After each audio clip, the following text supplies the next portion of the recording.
Assalamualaikum, selamat pagi semuanya anak-anak. Bagaimana kabar kalian? Mudah-mudahan hari ini sehat semua. Ibu akan menyampaikan materi tentang pembuatan busana, terutama busana rumah yang berbentuk gaun. Ya, Ibu akan menjelaskan dahulu sedikit tentang teori dari busana rumah. Busana rumah itu merupakan busana yang biasa dipakai di rumah. Mempunyai kesan sportif, bahannya sederhana, dan desainnya pun tidak terlalu rumit, dengan pemilihan warna yang tidak menyolok. Busana rumah ini biasanya dipakai untuk di rumah pada kesempatan santai di rumah atau ketika bekerja di rumah.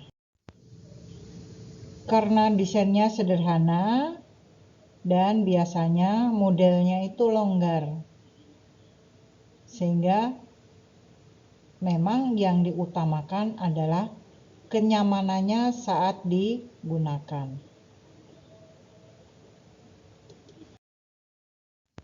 Nah, salah satunya busana rumah itu disebut dengan daster, ya.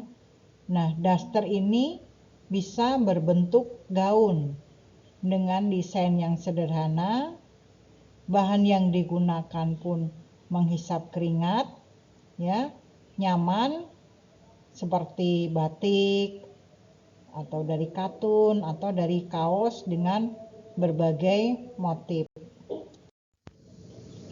Nah, setelah kalian sudah mengetahui sedikit teori tentang gaun atau busana rumah, mari sekarang kita melanjutkan untuk pembuatan polanya. Bagaimana cara kita membuat pola busana rumah sesuai modelnya. Di sini Ibu memberikan 2 contoh model busana rumah atau gaun, ya. Nah, sebelum kalian membuat pola, kalian harus bisa dahulu membaca model, ya. Nah, kalau dilihat modelnya ini, Ibu bisa sampaikan bahwa memakai bukaan depan, ya, sepanjang gaun, kemudian menggunakan garis leher bentuk U, menggunakan garis princess dari depan, demikian juga yang belakang dari bagian kerung lengan.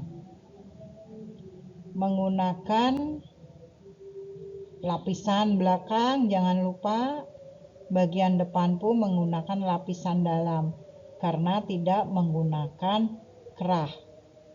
Kemudian satu lagi, lengannya ini menggunakan lengan yang dikerut bagian atasnya. Untuk yang pola pertama, silahkan kalian amati dulu.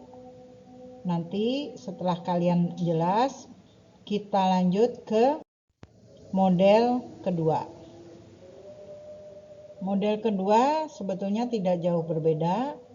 Yang pertama yaitu menggunakan garis princess dari bahu bagian depan, kemudian yang belakang ini menggunakan resleting dan hanya menggunakan kupnat pada bagian belakang. Untuk garis lehernya menggunakan variasi bentuk V, kemudian bagian belakang tadi sudah disampaikan, ya, ini menggunakan resleting Jepang, karena kalau dilihat dari model tidak kelihatan ini resletingnya.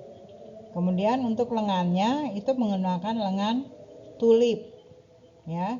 Jadi bagian belakang ada kerutan sedikit dan bagian depan ada garis ini disebutnya lengan tulip.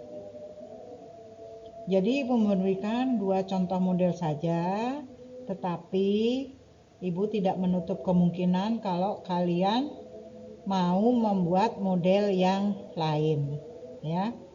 Jadi nanti bahas bersama sambil kalian praktek mana yang akan kalian pilih modelnya. Supaya lebih jelas, mari kita kerjakan bersama-sama. Yang belum jelas nanti sambil mengerjakan pembuatan pola, boleh sambil bertanya ya. Sekian dan terima kasih.